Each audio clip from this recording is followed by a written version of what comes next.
for recovery for the market courtesy Infosys and Hindustan Unilever, but the news that we are breaking now is a CNBC TV 18 exclusive. We learned from sources that the government is mulling hiking the foreign investment cap in public sector banks from 20% to 49%. Not a day in which the stocks would react, though we have seen a bit of an improvement in a stock like Bank of Baroda. Lata is also with us and Sapna also joins us. So first let's go across to Sapna because she's breaking the news. Sapna, take us through all the details. Hi, yeah, so basically this is at a very, a primary stage. This is part of a larger discussion in an attempt to review the FDI policy. The government is definitely looking at some key sectors, and among them is the requirement in terms of, allowing public sector banks to raise capital. So what we are picking up as of now is that in the wide gamut of discussion which is on right now, there is a suggestion, a proposal as of now to basically hike the foreign investment cap limit from 20 to 49%, give some kind of parity along with the private sector banks, because there again the composite cap, so to speak, is 74, but beyond 49 you need the government approval for bringing in any kind of foreign capital. Also, the worry over here is basically that, Basel III norms are going to kick in 2019, a well-known fact, and a lot of capital will be required. So while the government mulls about divesting its stake on the other hand, but still there's a commitment to the cabinet also, and a larger commitment that they are maintaining 51% as of now, there will be a separate discussion under that also. So in the meanwhile, why don't we explore the possibility of allowing the other side of the coin, that is this 20% can move to 49%.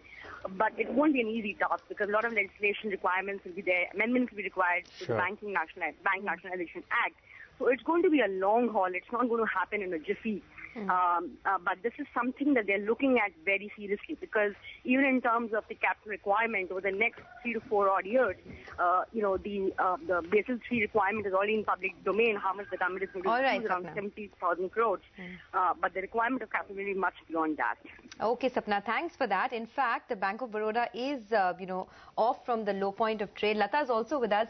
Lata, the cap might be raised, but the key question is, will there be interest from foreign investors? That is absolutely the most important question, whether anybody at this rate, at this state of bank finances and bank P&Ls, any foreign investor will want to buy. Now, as Sapna says, the important point is it possible to amend the Bank Nationalization Act that easily? If you really want to amend it, the point is to bring down the government stake so that the quality of the management itself changes. If you're able to touch the act and move an amendment, then that would be the more important thing to do.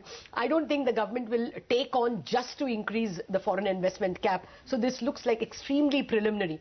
The important point is whether they also want to amend the SBI Act. Even if you amend the Bank Nationalization Act, SBI Act doesn't come under that act. It comes under a separate SBI Act. There is the 20% limit for FIIs. I think in the other cases it's 26% in the Bank Nationalization case. So there raising that will make a little bit of a difference, because of all the nationalized banks or of all the public sector banks, it is State Bank which is kind of the cynosure of FII banks. I know FII funds, I know I'm using a very strong word, but of the lot, that is the most preferred bank. And so there, at least raising the cap may make a little bit of a difference. But 2 points. One, that I doubt any amendment to these acts will taken up in such a jiffy. If they do, then they should and hopefully will consider bringing down the government stake itself to 49. And 3, it's not going to make a material difference even if the 49%, even if that 49% comes in foreign funds, simply because in this state of finances, it is unlikely to elicit any interest. All right, Lata.